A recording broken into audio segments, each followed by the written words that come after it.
Olá, meu amigo, minha amiga, meu nome é Edson Klebs Negri, sou professor de filosofia, sou formado em teologia e sou psicanalista.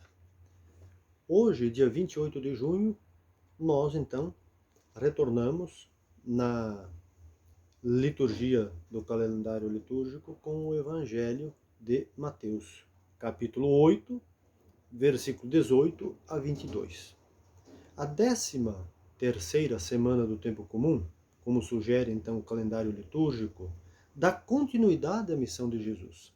É nós percebermos como que Jesus vai andando e a multidão, ou muitas pessoas vão seguindo os seus passos, ou seja, vão ouvindo os seus ensinamentos.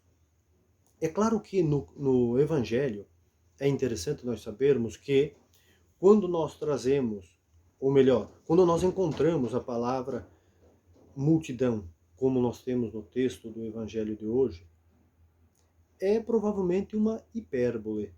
Hipérbole é uma maneira de exagerar um pouco daquilo que está se falando, mas isso é próprio da cultura semita, é próprio da cultura judaica daquele contexto.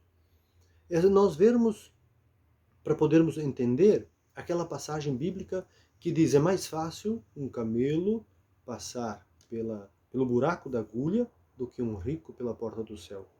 Esta colocação que Jesus faz, ou o evangelista fez, escreveu, também é uma hipérbole. Hipérbole é uma maneira de aumentar algo que se coloca. É só nós vermos no Antigo Testamento, existem muitas hipérboles. O Templo de Salomão, algo faraônico, algo imenso, grandioso, com muitas, se abatia N, podemos assim, novilhos, ovelhas, N quilos de farinha por dia. Tudo isso é uma hipérbole. Abraão, que tinha não sei quantos quilos de ouro, não sei quantas ovelhas, tudo isso é uma hipérbole. Provavelmente não havia. É impossível haver.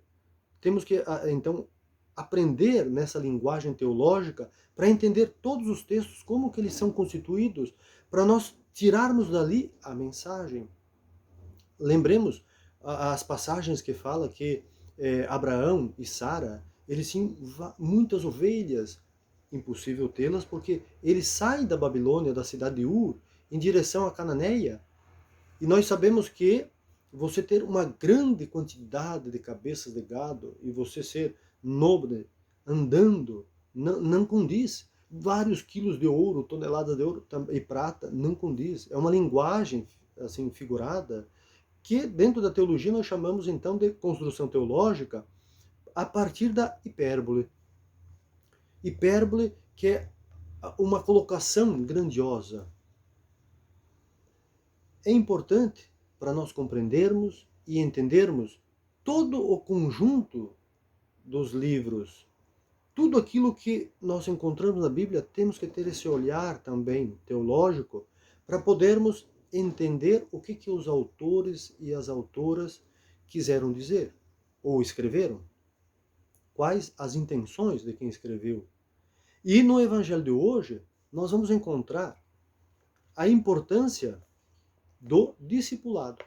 A mensagem fundamental é nós estarmos conscientes com o projeto que Jesus nos oferece, nos traz. E o projeto, então, é o projeto que nós chamamos na teologia de projeto de Deus. O projeto de Deus que abarca todos. E quando diz abarca todos, é acolher a todos, que sejam filhos e filhas deste divino que nós chamamos de Deus. E no mesmo tempo o Evangelho de Mateus, que está sendo escrito, então foi escrito para os judeus, ele está mostrando, vejam, o reino que nós temos, em muitos momentos do texto nós encontramos esta expressão reino de Deus, é para contrapor, é para mostrar o lado brutal e também agressivo do reino dos Césares, ou seja, do reino dos imperadores romanos. Ouçamos então o conteúdo do Evangelho de hoje. Mateus 8, versículos 18 a 22. Naquele tempo, vendo uma multidão ao seu redor, Jesus mandou passar para a outra margem do lago. Então um mestre da lei aproximou-se e disse: Mestre, eu te seguirei aonde quer que tu vás. Jesus lhe respondeu: As raposas têm suas tocas e as aves dos céus têm seus ninhos, mas o Filho do Homem não tem onde reclinar a cabeça. Um outro dos discípulos disse a Jesus: Senhor, permite-me que primeiro eu vá sepultar meu pai. Mas Jesus lhe respondeu: Segue-me e deixa que os mortos sepultem os seus mortos. Palavra da salvação. Vejamos os detalhes dessa palavra. Como é interessante que são duas pessoas que se prontificam a seguir os passos de Jesus. Mas dizer eu sigo os passos de Jesus ou eu seguirei os passos de Jesus, temos que entender primeiro quais são esses passos de Jesus, quais são os seus ensinamentos e se nós também estamos inteiramente disponíveis a fazer essa mudança. Porque Jesus ainda está no contexto da Galileia.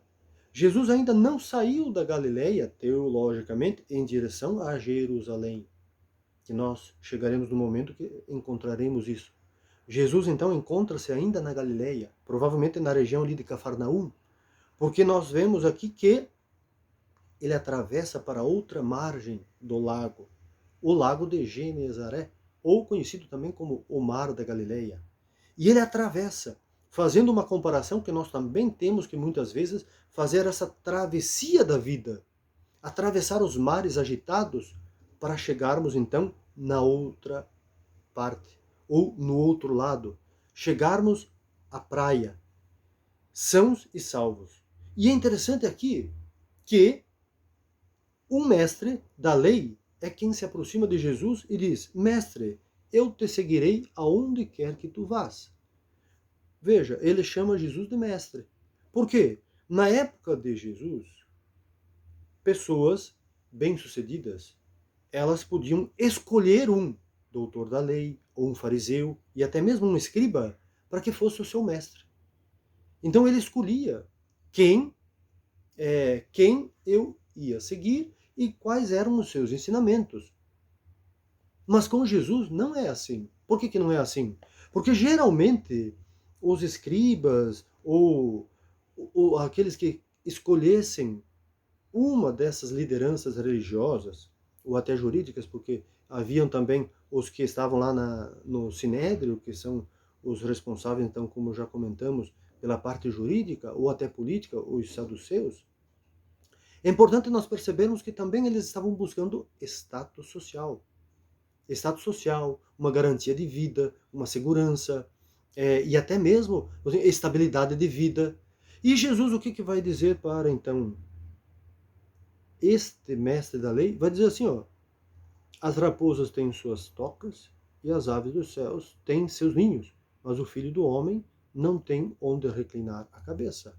Para dizer, olha, a minha vivência é completamente despojada daquilo que muitas vezes você está buscando. E ele só disse isso. Ele não fala para o mestre da lei, siga-me, porque talvez aconteça assim como outra passagem, quando alguém vai perguntar para Jesus se ele poderia também seguir os passos de Jesus, e Jesus vai dizer o quê para ele? Vai, venda tudo e depois segue-me. Este vender tudo é, você aceita se despojar de todas as suas garantias e seguranças de vida? Porque lembremos que o contexto que nós estamos vivendo aqui, meus amigos e amigas, o contexto do Evangelho é de perseguição aos cristãos. Então, dificilmente um doutor da lei, ou um mestre, um fariseu, queria acolher a mensagem de Jesus para seguir os passos de Jesus, se ele soubesse que, seguindo os passos de Jesus, ele ia comprometer a sua vida e a vida de seus familiares. Porque havia esse problema de ser morto, e lembremos que a década em que o Evangelho de Mateus foi escrito é entre o ano 80 e 90, são as perseguições contra os cristãos. As comunidades estão sendo perseguidas, ameaçadas. Muitos mártires, muitas pessoas já mortas pelo sistema romano e também judaico, que não aceitavam os cristãos e as cristãs. E Jesus então vem trazer esta desacomodação, porque seguir Jesus, ou seguir os passos de Jesus, não quer dizer que nós vamos nos acomodar. Jesus ele vai trazer essa instabilidade na vida também, por que pareça, né? Temos que saber isso, porque seguir Jesus e defender ainda mais aquilo que o Mateus fala sobre a justiça, justiça no sentido de defender a dignidade humana acima de tudo, podemos correr riscos, todos nós. E assim como o Dom Paulo Evaristo Arnes escreveu um livro em 1974, já é bem antigo esse livro, mas atual, ele faz a pergunta, o livro tem como título uma pergunta. O Evangelho incomoda. Lhe interessa? Porque nos incomoda, porque a partir do momento que nós lemos os ensinamentos de Jesus, é impossível que nós não vamos nos sensibilizar com aquilo que ele traz como causa, como projeto para todos e todas, que é defender a vida e a dignidade das pessoas. E ele, então, o mestre da lei, tem que fazer essa escolha para seguir os passos de Jesus. E depois nós, então, vamos ter alguém que é um dos discípulos de Jesus, que já está com Jesus e vai dizer: Senhor, permite-me que primeiro eu vá sepultar meu pai. Mas Jesus lhe respondeu: segue-me e deixa que os mortos sepultem os seus mortos. Olha que interessante, esse discípulo provavelmente já estava com Jesus. Ele já estava, mas ainda ele estava num momento de decisão, porque quando Jesus fala deixa que os mortos sepultem os seus mortos, não quer dizer que Jesus aqui está sendo ultra radical, dentro de um radicalismo, para que a pessoa isole todas as suas sensibilidades humanas, emoções, afetividade pela família. Jamais. Jesus não está falando isso. Por quê? Porque no capítulo 19, versículo 20 do livro 1 Reis, depois você pode ler com calma, diz assim: Eliseu, ao receber o convite do profeta Elias para o seguimento, e ser profeta também, abandonou seus bois e correu atrás de Elias e disse: deixa-me abraçar meu pai e minha mãe, depois o seguirei.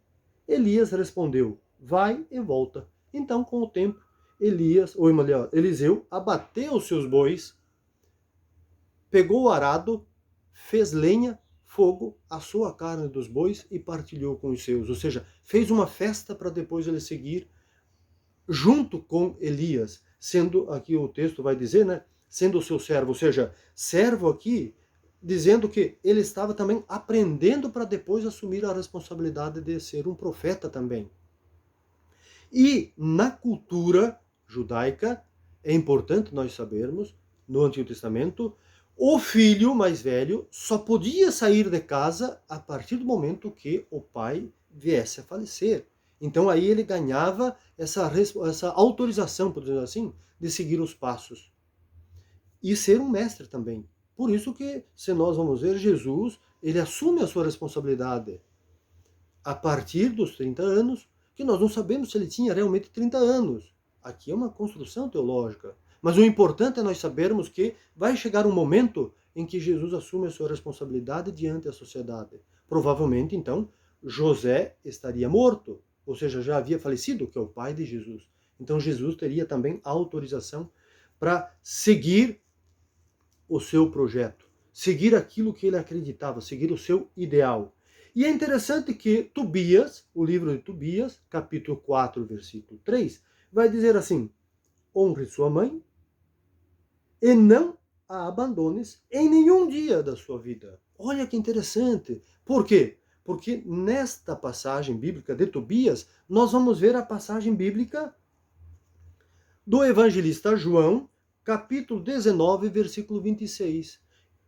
Quando Jesus ainda está na cruz, pregado, ele diz assim: Jesus, então, vendo a sua mãe e perto dela o discípulo a quem amava, disse à sua mãe: mulher, eis aí o teu filho. Depois disse a João: João, eis ali a tua mãe. E a partir deste momento, ou desta hora, o discípulo a recebeu em sua casa. Veja, meus amigos e amigas, que interessante. Jesus foi condenado, como nós sabemos, injustamente. foi pendurado numa cruz, e aí ele foi e deu a João a última responsabilidade, cuidar da sua mãe. Por quê? Porque o filho teria que cuidar da mãe, a filha, o filho, cuidar da mãe até a morte, até o seu falecimento, era uma lei judaica. E aqui então nós encontramos Jesus na cruz. Quem iria cuidar de Maria? Então Jesus escolhe João, porque alguns vão dizer que João talvez fosse primo de Jesus. E primo é irmão. E sobrinho é filho. A tia, o tio, é o pai, é a mãe. E Jesus então dá essa responsabilidade para João, para que a sua mãe não ficasse desamparada. É isso que é interessante nós percebermos. Jesus não está dizendo, veja, abandone toda a família de vocês, deixa tudo. Também é nós discernirmos sobre o que nós queremos ao seguir os passos de Jesus. Aqui Jesus não está criando assim, divisões entre a família, porque ele sabe que todos são importantes e todos podem seguir os passos de Jesus, ainda mais hoje nós sabemos, aonde nós estivermos, nós podemos falar da mensagem da boa notícia.